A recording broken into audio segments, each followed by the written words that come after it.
కంటి సర్జరీలో రెండోది laser cataract surgery. దీని గురించి మనం ఇప్పుడు తెలుసుకుందాం. లేజర్ క్యాట్రాక్ట్ సర్జరీ అంటే పాకో సర్జరీ ఏమో చిన్న ఘాటు పెడతారు. మరి పాకో సర్జరీ కన్నా చిన్న ఘాటు పెడతారు. దానికన్నా కూడా లేజర్ క్యాట్రాక్ట్ సర్జరీలో ఇంకా చిన్న ఘాటు పెడతారు.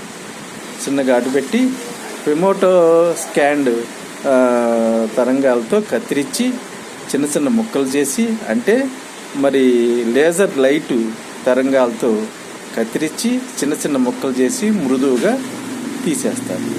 అయితే పాకో సర్జరీ కన్నా చిన్న ఘాటు, దానికన్నా అది కొంచెం పెద్ద ఘాటు అయితే ఇది ఇంకా చిన్న ఘాటుతో సర్జరీ చేస్తే చిన్న ఘాటు కాబట్టి షుగర్ ఉన్న వాళ్ళకి కూడా తొందరగా మానిపోయే అవకాశం ఉంటుంది.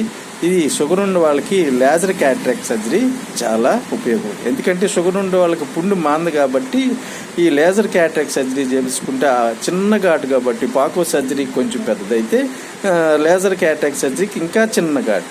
అందుకని షుగర్ ఉన్న వాళ్ళకి కూడా చాలా ఉపయోగం.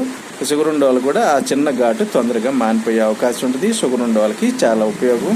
షుగర్ ఉన్న వాళ్ళు ఈ క్యాట్రాక్ట్ సర్జరీ ఈ లేజర్ క్యాట్రాక్ట్ సర్జరీ అనేది చేయించుకుంటే చాలా ఉపయోగం. అయితే పాకో సర్జరీ కన్నా కూడా మరి లేజర్ క్యాట్రాక్ట్ సర్జరీ కొంచెం కాస్ట్ ఎక్కువ. అంటే 40,000 నుంచి 1,00,000 దాకా ఉంటుంది అనమాట. కొంచెం డబ్బు ఇబ్బంది లేని వాళ్ళు, షుగరు బీపీ ఉన్నవాళ్ళు ఈ లేజర్ క్యాట్రాక్ట్ సర్జరీ చేయించుకుంటే చాలా మంచిది. ఇది ఈ లేజర్ క్యాట్రాక్ట్ సర్జరీ గురించి కదా. Thank you. Please subscribe and like. Thank you.